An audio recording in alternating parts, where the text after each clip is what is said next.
This lesson will be on how to copy and paste from the internet into Microsoft Word, and you can copy and paste from other areas too if you want to, but this will be on how to copy and paste from the internet into Microsoft Word. So let's get on the internet first. I'll go to Internet Explorer here.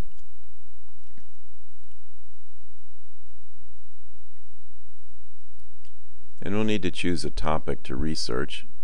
Normally your teacher will give you a topic to research. So we're on Yahoo, so I'm going to type in, we're going to research today why the bees are dying off. So I'll put in bee die off, and there it says honeybee die off. It gives you some suggestions for it. That might be even more precise, so you'll use that and search. And so honeybee die-off alarms beekeepers, crop growers, and researchers. And of course you want to look for the most recent articles probably, but even some of the older articles would be good too.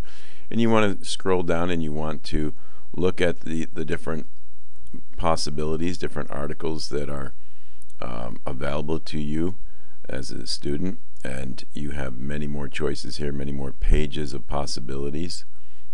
So I'm going to take the first one just because it looks interesting, and there's so many of these that look interesting. Probably I'd want to research quite a few of them. And I always tell my students you can use more than one article in your research and in your homework assignment. And so here we have an article, and it talks about the bees dying off, and we scroll down and we can see a little bit what it's about. And this is a good one to show you because there's a lot that you have to know about when you're copying and pasting. If I try to just, I can click in front of this and then drag across it and drag down the page and start to copy. I'm going to get the picture. I'm going to get the ads by Google. I'm going to get too much. I don't want that. So I'm going to go back up.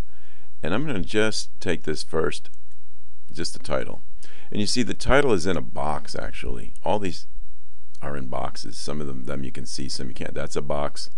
Where the bee is, that's a box. This is a little box over here of information.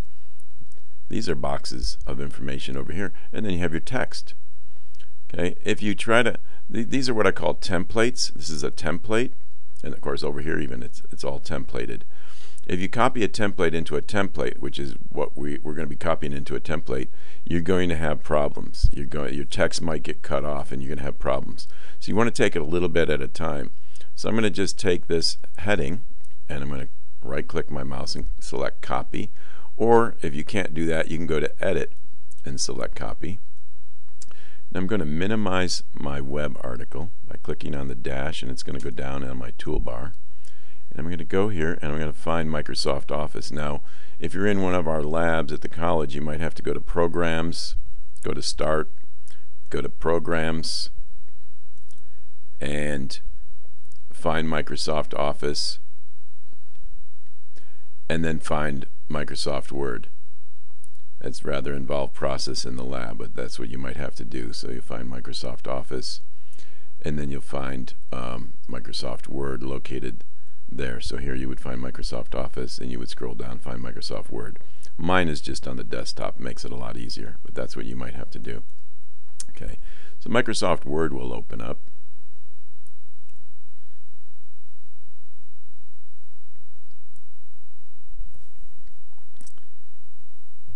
And there's various versions of Microsoft Word. I have the latest 2007. You might have an earlier version. Now we're not going to paste just into a normal page. We're going to go over here. Now it might say File on yours, F-I-L-E. Mine has this little bubble. It's a similar setup though. Click Open. Go over here to the down arrow and find your disk that came with a textbook. And in this case, it's the one that came with the Reading 82 textbook, Improving Essential Reading and Study Skills. I click on that. And there's a lot of templates available. On some of my disks, the templates are in a folder. On this disk, they're open, so you can see them. So I want a template for download for typing for right-handed people. I click on that, and I click Open. And there's my template. Now you notice my cursor's up here. I don't want my text to go there. I want my text to go in this box. So I click down here. And then I click either the paste symbol or I can go to edit and click paste, or I can right click my mouse and select paste. There's various ways of doing it, but I want paste. And I paste the title of the article in there. And now I'm going to push my enter key to bring the cursor down. I'm going to go back and bring my article back up from the toolbar. And I'm going to take some more of the article. I'm going to go right here and start to select this. Now you see that box where it says see also plants and animals and all that. If I try to copy that and paste it in, I don't need it. And if I do try to copy and paste it in, I'm pasting a template in a template, so I'm going to have trouble. So I'm just going to take this first paragraph, copy,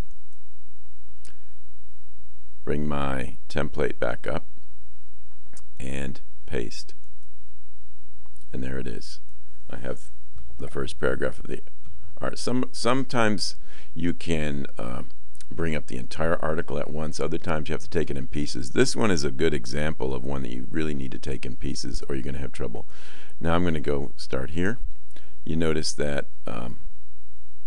everything's going okay right now. It's not highlighting the see also plants and animals. It's not highlighting the picture of the bee. You can go back and pick up the picture of the bee later if you want to. It's not highlighting any of the extra things that you don't need. Now you see this line right here that I'm touching on. If you paste that line into your template, it'll throw your template off too. So I'm going to stop right there. And I'm going to click on copy. Go back, bring up from the taskbar my template. Make sure I have my cursor where I want it to put the text, and then click paste. And there's my article. We click on the text here, and we go up here and we check, and it says it's 13.5 Arial. So that'll print out pretty nice. Anything between 12 and 14 is a good font size. That'll print out fine. That's what I like my students to have, is between 12 and 14 font size. 12 is usually good for most people. Now if you print this out, because it automatically recreated this template, you're going to cut off the first line of print here. You're going to get it cut off at the top. So what you want to do is put your cursor in front of the first line of print on the second page and push your enter button until it goes down, leaves a little space. Then go down to your third page and do the same thing. Okay, and now the next assignment for my students would be to read it and to highlight what they find most interesting. So let's pretend we've read this and we're going back, maybe even for the second time, and we find this very interesting. We highlight it and we click on the highlight button.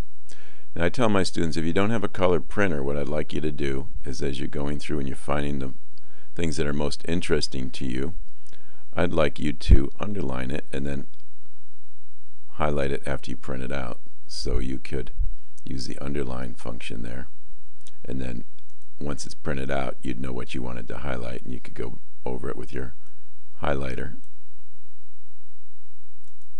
and highlight it. And of course we don't need underlining and highlighting, so I'll take the underlining off. Now the next thing I have my students do is comment on what they highlighted. And the template recreates itself, but sometimes you can't put the cursor where you want it. Right now I'm clicking next to the highlighted area and the cursor won't go there. So I push the enter button and I run the cursor down through the entire document. Now I go back up, and it has unlocked the document, and I can put the cursor anywhere I want, and I can type my commentary. And I always tell my students, the deeper your thoughts, the higher your grade. So I'm looking for quality of articles. I'm looking for good highlighting of important information, things that you would want to talk to your friends about. And I'm looking for good commentary, good deep thoughts on the sidebar. And the person will go down. And it might have more highlighting than this even. You don't want to over-highlight your article, but you don't want to under-highlight it either. If there's important information and you're not highlighting it, then I would have to assume you're probably not reading it. And of course, if you highlight everything, I would assume you're not being very selective. And so in both cases, it would hurt your grade. Okay, but that's similar